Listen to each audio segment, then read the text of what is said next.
So when you're pitching somebody like Nas, who gets pitched all the time, what gets Right. his attention? Well, I mean, Nas is an astute investor, so obviously it has to be a pretty good proposition. He has a really good team around him as well. Just shout out to Anthony Soleil and them over there at the team. I mean, honestly, we were just straightforward, right? Like, we built this platform, Breaker. It's designed to help artists connect with content creators in the modern digital world. And we felt not only could he be impactful in getting the word out there to other artists and content creators in general, but also it could be something that could be useful for him. He was in the middle of King's Disease 1, the first launch, when we kind of like launched the company and got engaged with him. And one of the first things they said was, yeah, well, investment is cool, but like we're going to be clients of the company and actually like run our actual dollars through it and give you guys a chance to run this campaign, et cetera. And we crushed the campaign. Nas even interacted with at least two of the posts from our initial campaign with King's Disease and reposted them on his page. And this was something that, was told to us that he didn't really do, Mm. um, particularly working with marketing companies, et cetera. So just to see him be happy with the campaign, interact with the posts, etc., and then also double down with an investment in the company, it was just a huge nod to us at the time. Still is a huge nod to us, and again, like we're forever grateful to Nas and Anthony Soleil and the team over there. And you guys are from Queens, correct? Yeah, me and my Yeah. brother were born in Queens, Long Island Jewish Hospital. Our family is born in Southside Jamaica, Queens. Like our entire lineage comes from there.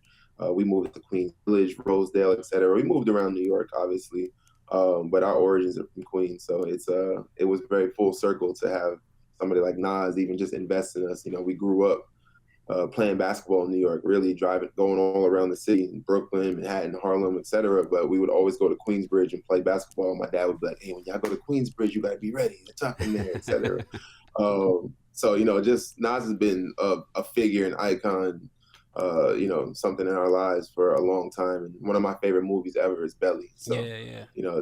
I can go on and on about how Nas is one of the dopest, man. No, so I feel like when you grow up, looking up to somebody like Nas, and you in a room pitching to him, like what does that feel like? And are you starstruck, or are you like stuttering over words? Because this is somebody that you grew up like following their Yeah. career, Well, and it it's was from the your pandemic. time.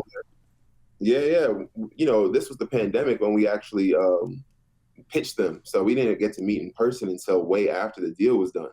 The Anthony Soleil team, like, we were on Zoom for most majority of our negotiations and pitches and demos, et cetera. And yeah, it was still intimidating, right? You still only get one shot. It doesn't matter whether it's in person or on Zoom, right? To really wow somebody. But when we finally got to meet Nas in person, man, he was so warm. Called us family, was welcoming, said, anything you guys need. So it kind of, obviously we didn't pitch him live when we met him in person, but just to finally like bring it circle and get a chance to meet him after going through that whole process with him and his team. It was like a dream come true. You know what I mean? So recently, you became co-CEO with your brother Anthony, and oftentimes when you get into business with family, it's a lot. It can be consternation there. It can be problematic often, because people want to Yeah, do what the other person should be doing. We don't often. What I found it was when people go into business with family, they don't often yeah. specifically outline what you're responsible for and what I'm responsible for. So, how, Right. being co-CEO, did you guys split the duties, if you split duties at all? Yeah, well, I mean, this is a new development, right? I think it kind of got to the point where we both were operating in our lanes at such a high level within the company. I stayed on product technology and marketing. Tony stayed on business, operations, finance, stakeholder management, et cetera, right? So when you really think about it as a startup, we really were a two-headed dragon from the beginning. I think that markets are sometimes intimidated, or maybe even like cautious when you do see that title of co-CEO. So when we first launched the company, we decided, Tony, these are your capital relationships. You obviously have been an operator in finance at J.P. Morgan and Morgan Stanley. I mean, sorry, not Morgan Stanley, Goldman Sachs. And this is a role that you should have, and you should lead us, into this world of startups and venture capital, et cetera. But at the same time, we're a tech company. So with my background in software engineering, going through General Assembly, working at Adobe for 6 years, et cetera, and also just being a product mind. This was the idea that originated from me. Obviously, I brought it to my brother, like, hey, I think this can be a viable product. I think it was very clear in the beginning that I was going to be head of product, focus on the app, get it stood up, go through all the iterations, work with the product team, designers, engineers, et cetera. And that was the world that I just came from. So, I think for the first 4 years, it just made sense for me to be head down there, and for Tony to be head down and building the business and building all the resources around what we were building on the technology side. But I think it got to a point where we found product market fit, right? And at that point, our worlds were just converging every single day, right? We're talking every single day, obviously, but we're also like realizing that our jobs, in order to complete them, we needed each other, right? So a lot of the people in the business front are asking, well, what are the updates on the app? What is the roadmap? What are the differences between you and some of your competitors, et cetera? So a lot of my world started to come to the forefront of like getting over the next hump. And vice versa, right? Like we're now allocating capital to engineering. We're figuring out how long and the resources it's going to take for some of our features on our roadmap to be built and completed, how much money it's going to take. I mean, this is something we were doing all along, but I think as we started to scale and as the stakes started to get higher, me and him essentially started to converge into essentially one mind, right? We're yin and yang, and obviously we're brothers, so that was easy for us to do. But our roles have been very clear from the beginning of what we do. So this new update, I think, is just, not to say semantics, but also allows for us to grow, right? Like, let's be clear. There are product minds out there that are going to be able to scale alongside of us, obviously, but scale the app in ways that me and Tony probably can't, right? And that's what we want. We want to get to a point where we have to bring in smarter, not to say Yeah, more yeah. intelligent, but more equipped people that can take your company, your baby, to that next level, right? So Smarter on the too. product Yeah, you side, want people smarter than you too. Yeah, I get it. you know what I mean? So on the product side, we're working with a really good team studio, called Studio out of New York, and they've just done it before, right? They've taken growth stage companies that have gotten their MVP to product market fit to that next level. So obviously, it doesn't kick us out of the seat of driving product or building our technology stack. It just allows us to work Yeah, alongside yeah. proven, battle tested experts, and that's what our investors want. That's what we want as stakeholders. That's what our families want, obviously, for us. Yeah. They want to see us win. So yeah, I think it just made sense that it's the right time for that to take place. So there's a difference between having product market fit and having collaborations and partnerships with big brands. Why are major brands like Warney and Sony flocking to do business with a black-owned tech startup? Yeah, I think Universal Music Group and Sony are some of our bigger clients. Um, I think that is just value add, right? I wouldn't say that they were quote unquote flocking. I think that we did our jobs correctly and putting ourselves in the right positions, the right rooms, the right teams, being persistent. Like every single one of the clients and the big logos you see on our page, they weren't just like, hey, Breakr, this new startup, we can't wait to work with you guys, right? We had to continuously show up, continuously add value and prove ourselves, right? Every campaign didn't start off at 20, 30, $50,000, right? Some of them were 5,000, 1,000, 2,000, et cetera, just to prove, like, does the technology work? Can my team inside of these buildings work alongside Breakr? Are they good partners? Um, and like, are we getting the value add that we need out of it, right? I think it's as black and white as that.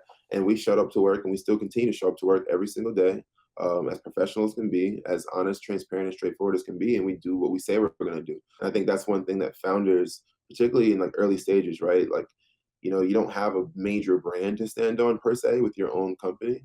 Obviously, Breakr has built a pretty good brand in the space in the last 4 years, but jumping out the gate, nobody really knows who you are. So you really only have your word, what you say you can do, the opportunity that they give you, and delivering on that opportunity, right?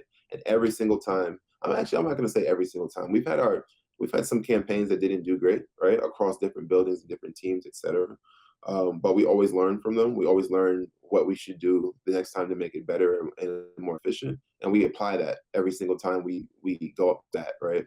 And our clients that retain with us over time, they see that and they understand that, right? And we're making their lives easier without trying to do their jobs, quote unquote. Because remember, we're a platform, right? We're not necessarily meant to run campaigns or be the marketers. We do have a cultural expertise inside of the building, and we lend that to all of our partners. Obviously, we want them to succeed, but they have full-fledged teams of really competent marketers who understand this space just as well as we do. But we're giving them infrastructure. We call it the Iron Man suit for them to go out there and do their jobs well. And I think, we just struck a good balance between showing up and being the full team when you need us to, and falling back and just being infrastructure and technology when you need us to. And I think our ability to be a bank for a lot of these companies is the true innovation that will always essentially be our value add, I think, to this space. Other people just haven't thought through the flow of money the way that we have. And we got our first patent last year for the escrow system that we built that sits in the core of our app. Thank you. I appreciate that. So yeah, I think just adding value is the thing that continues to allow us to show up in the workspace and win business and continue to retain our clients. Yeah. There was a study done by Morning Consult who did how many young people want to be influencers, and 57% of young people want to be influencers. And maybe surprisingly or not, 41% of adults want to be influencers. There's a lot of people who want to, get paid potentially, or not all of them maybe even trying to get paid, but they all want to be somebody who's seen as this is the person I want to follow. At what point in my influencer journey can I get paid? To be honest, there's so many opportunities out there. I think that people consider payment as the first step. I think there's a lot of apps out there that do product placement, and obviously people will say, well, my time and my platform, and it's all worth something. It is, but you still have to build a resume. Everybody's time and energy is worth something, right? At any job, I don't care what job you're doing, everyone should be valued. But there still is something called a resume, right? You have to show that you can do the job, that you can have results when you do the job, and that people are, essentially having a positive interaction with your content and the brand that you're promoting, right? So I think the first step is there's so many apps out there that will just do straight up product placements that are some of your favorite brands, right? They'll send it to you for free. You get the value of whatever that product is, and then you go ahead and do the post. I think you can start doing that at any stage, like 1,000 followers, 2,000 followers. There's never a time where you should start building out your portfolio and working within the spaces that you want. Also, I would say that if you can't even get an opportunity like that, and you are serious about being a content creator, right? Go off and find the brands that you love already, Nike, Louis Vuitton, Gucci, whatever the brand may be, and make high quality content with those items and for those brands, just to show hey, this is something that aligns with me. I align with your values. My aesthetic aligns with the type of content you would pay for, right? So I would just tell people, never wait to start, and get out there and start just doing the job. And I think the payment will follow, right? It's a numbers game. The followers, the engagement on the posts, the sales, the downstream influence on streaming and, just product sales in general. All that stuff tells the story that you then need to repackage and bring back to a brand in the first place, right? I think every single person, whether you're 1,000 followers or 10 million followers, if you consider yourself a content creator, you should have an EPK, right? That essentially shows, this is my work, this is what I've done, this is the impact that I drive online, my social influence, right? So it's never too early to start doing that. I think that there's definitely tiers, and we kind of educate creators as they grow and as their pages and audiences kind of grow and scale, what they should be essentially asking for from brands. I think brand deals versus song promotions versus product placements, there's different tiers in the types of jobs and content that you can create, and there's different prices that will be paid for it, right? A record label is not going to pay the same price that a major consumer brand holdings company would, right? They just won't. And they're gonna do different things with that content once they get it on the back end, right? A major company is going to take that content and then run ads against it. Maybe spend $1 million against it. So they're not necessarily worried about how far your content went organically. They just want to make sure that it is authentic to their brand. Yeah. Whereas somebody in a record label might want you to go viral because that helps you get awareness to the song, get other people to use the song, and that's the goal there. So, it's just different pricing and different strategies in terms of how you present yourself and understanding what the people holding the bag actually want. Yeah. And just being able to show up in ways that, make them feel comfortable, and they're willing to spend their money. They have to spend their money on this, right? This is a actual marketing niche, a marketing funnel that they're looking at that's growing rapidly every day. So, I think it's smart if somebody wants to be a part of this ecosystem or this economy, to just start, right? Yeah, I mean, you have, I guess I would call it an innovation in your success-based revenue model. Can you talk about what that is and how it may differ from other platforms? Yeah. So, we don't charge SaaS fees at Breakr, right? So that's a start there. A lot of Describe our what that is for competitors. people who may not know. Yeah, so software as a service, essentially, that's what SaaS means, and SaaS fees are just licensing fees to be able to use that software. They'll charge per seat for each person in the building, general license for the whole building, whatever it may be. And we basically said that's like a barrier to entry to getting the actual people to the tool. And we have like you said, a success-based revenue model where we take 10% on the creator side when there's an actual transaction that takes place, right? So we don't stifle the actual people with the money from getting into the system, finding the people they want, uploading their money into their wallets and deploying it. Um, we want them to get into the system, and then we partake in the revenue on the success side. Yeah. So our escrow, essentially, the way it works is a vendor, like a big record label, Holdings Group. They don't necessarily want to sign up 10,000, 15,000, 20,000 content creators into their vendor portals, right?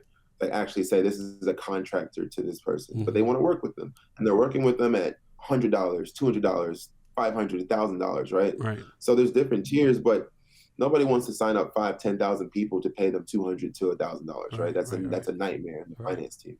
So what we said was, we'll be the single vendor. So Breakr, you pay your invoice to Breakr one time. We take that money, we upload it into your wallet. It's not spent. It can be returned if there was different reasons to have that be done.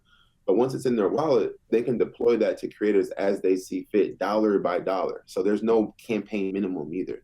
A lot of competitors that aren't tech platforms, but they operate as dispatch agencies, what we call them, not talent agencies. There's a lot of really great talent agencies that run great campaigns and manage a lot of great talent. But then there's other agencies that just kind of do the business development, get the deal, and then ship it off across the different agencies across the world. And a lot of them will have minimums. So they'll be like, hey, the only way I can even work with you is if you have $5,000, $10,000, $15,000. That's like our baseline. Whereas we said, that's your money. We don't, that's your money. If you want to spend $1 on one creator, then go ahead. It's in your wallet, right? So there's no minimum there. And what that allows us to do is to deploy the dollars direct to the creator as soon as the job is done. So there's no 30, 60, 90 for creators on Breakr. We pay them immediately as soon as that post is approved by the buyer or the person with the money. Yeah. So yeah, I think that's the innovation. At the end of the year, our clients don't have to do 1099s and tax compliance paperwork with thousands and thousands of influencers they've contracted and worked with across the year. And a lot of the platforms you'll see out there, not only do they have SaaS fees, but they also pass the financial obligation onto the brand or the label in that case, right?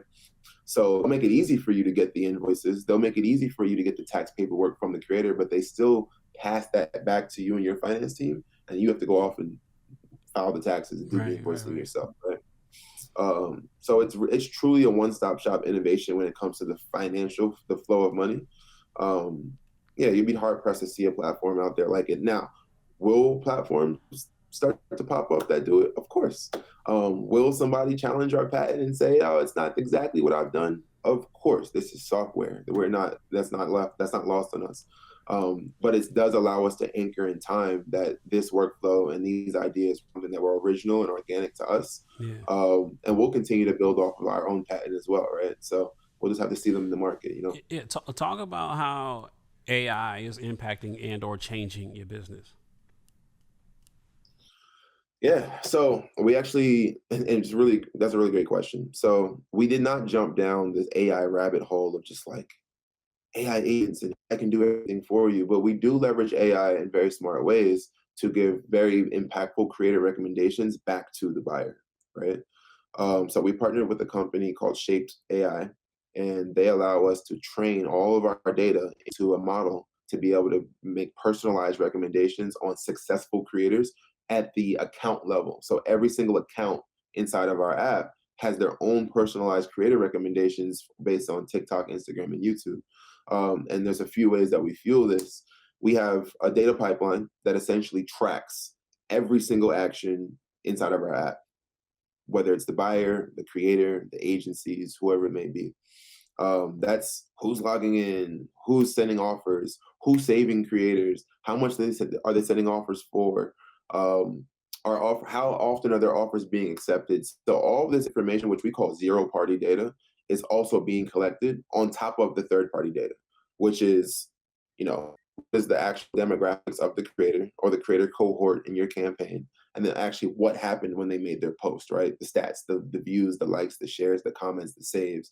That's all third party information that is important in terms of telling the success of a creator. But there's other nuances there that are not captured that only a platform can capture, right? Hmm. Hmm. And that's things like, so if I send 15 offers to 15 creators across, anywhere between 100,000 to a million followers, how often, and I gave them all the same price, which ones accepted, which ones counter offered? If they counter offered, how much more did they counter offer from my original offer price? Who accepted first? How long did it take the creators that were Yeah. above 500,000 to accept their offer versus creators below 100,000 to accept their offers? This is all zero party data that nobody can capture unless it's done through an end-to-end system. We're capturing all that. So not only we say these are the creators that are more likely to do well for you, your campaign, and your song, but also these are the creators that are more likely to respond quickly if you want to run a campaign that needs to get up tonight, right? These are the creators that might take a little bit longer. These are the creators that are probably not going to accept your offer at this price. You might need to bump your offer up to this price, right? In order for it to be seamless so they can accept it immediately, right? Yeah. So this is all zero party data that we're capturing inside of our system, and we're coupling that with third party data that we're capturing on the actual social networks, and we're feeding this all into an algorithm that's then going back to these brands and labels and saying these are the best creators for you based on the objectives of this campaign. And it's really powerful. It's in its earlier days, and we haven't really. This is really the first time I've even gone out there and really talked about it. We actually have a white paper with Shaped AI that talks about how it also increased diversity in our creator selection.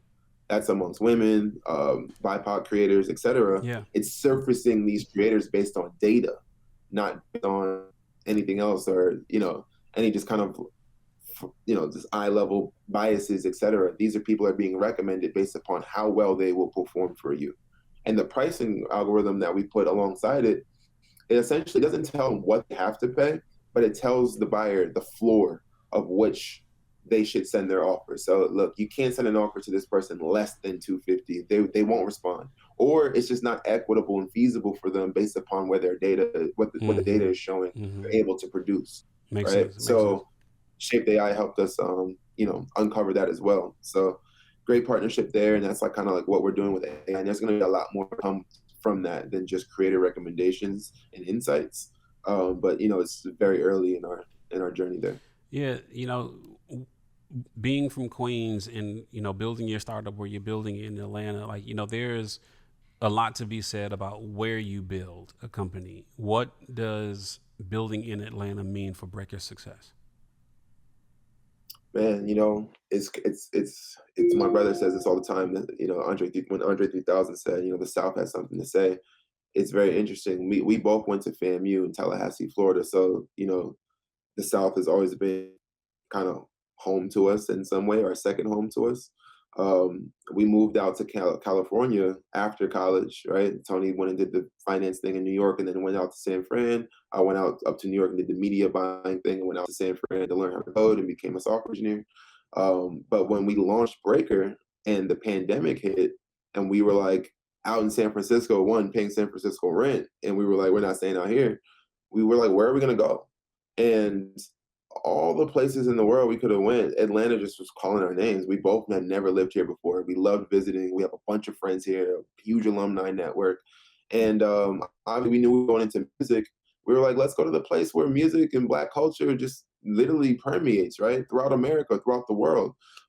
It is I would consider, and I know I'm gonna get flack for this, but I would consider Atlanta the mecca of Black music and culture, Yeah, right? yeah, Obviously, hip hop was originated in New York, and the origins and the foundation were originated in New York, and it traveled to the West Coast and all throughout the country. But Atlanta has really, in the last, I think, 15 to 20 years, stamped itself as the mecca of Black culture, hip hop culture, urban culture. And when you think about the startup scene here, there's a thriving startup economy here.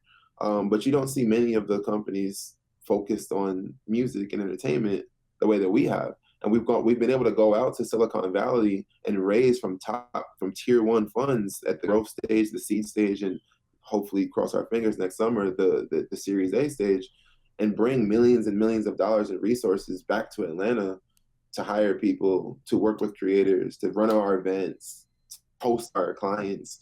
We made this home, and the city has been really great to us in return. Just the people here, the influencers here, the promoters, the DJs, the hosts, everybody here has kind of leaned in heavy to what we're doing, and it's assisted us along our journey. So the city of Atlanta truly has pushed us in a way, the way it does almost every product that comes out of the culture here, right? So it's been great. you talked a little bit about the revenue model for clients. Can you talk about, because you guys have removed or never had monthly fees for creators? Can you talk about Yeah. how this works and what benefit that provides to them?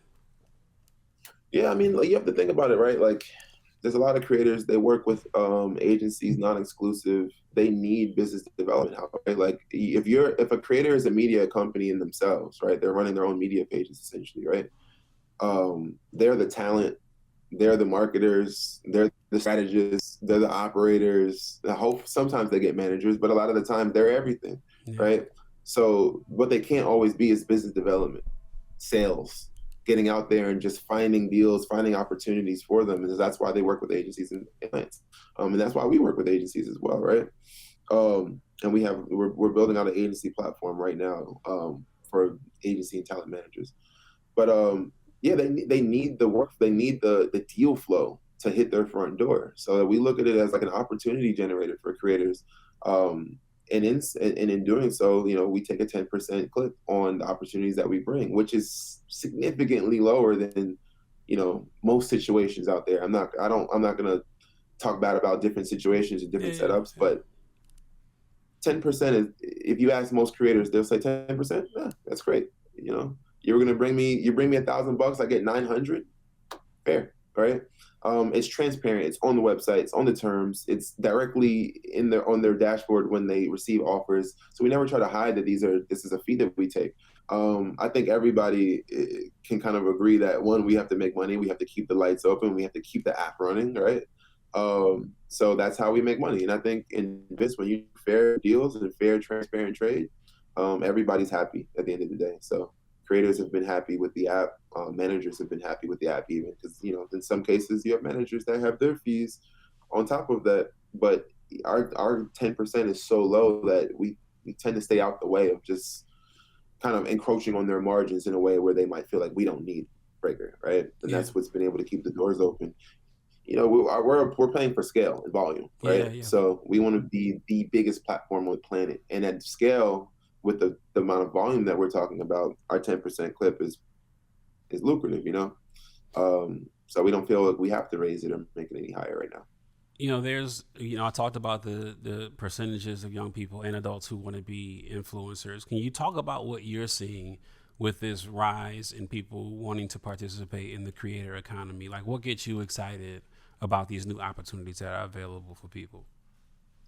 I just love to see people, one, express themselves in ways that we haven't seen before, right? Like, even some of my friends that have full-time jobs, by the way, right? They're full professionals, doctors, lawyers, VPs of this and that, but everybody is on their own time and in their own unique ways participating in this content game, right? Some people are having podcasts.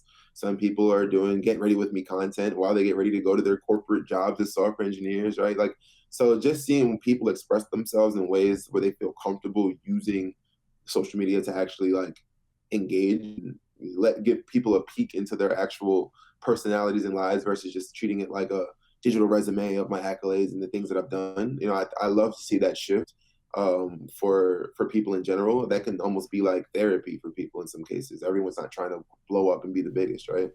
But yeah, but then you also see it turning into actual overnight opportunities for certain people that didn't expect it, right? Some people just kind of started off cooking because they love to cook, and you know what? I'm gonna put it on TikTok because my small community of people is riding with me, and I'm getting feedback, and I'm learning, etc. The next thing you know, you have a small community. Next thing you know, that small community is supporting you and amplifying your content. Now you have a bigger community. Now there's people following you that you never knew before. People are telling you that your recipes are great, and you now have a business, right? That just literally came out of nowhere, and that's just on your own. That's your own content, right? And the brand deals come in, and the sponsorships and the partnerships come in, and you're starting to see people literally shift from 9-to-5 accountants to online social media TikTok sensations that are chefs, making chef books and, you know, selling merchandise and things like that. So it's just like, I've seen it happen many, many times, like over and over again, like the last 4 years, right? For artists as well as content creators, right? And I've also, there's a huge community of artists on the platform who are also content creators, and they combine that together in their strategy, and you just see like profound results, right? For people who are also treating themselves as content creators alongside selling whatever they do.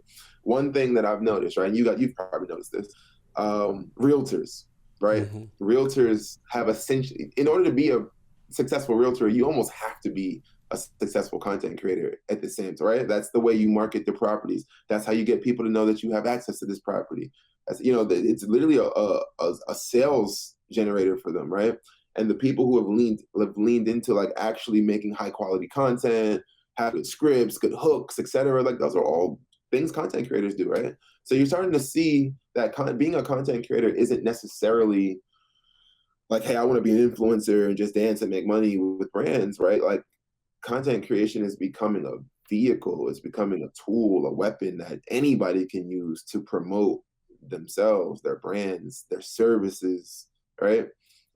So I think that, yeah, everybody should have a little bit of content creator in them as this space proliferates, and you never know, it might just be enough to keep, you know, your clientele coming in and you have a steady flow of business, or it might turn into something you never knew you can be.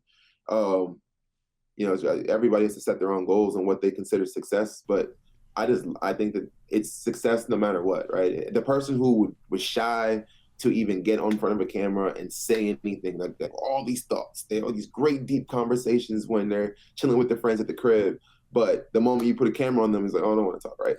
So you have people like that are just now like, you know what? This is day one of me every day telling y'all what I think, and this is what it's going to be, right?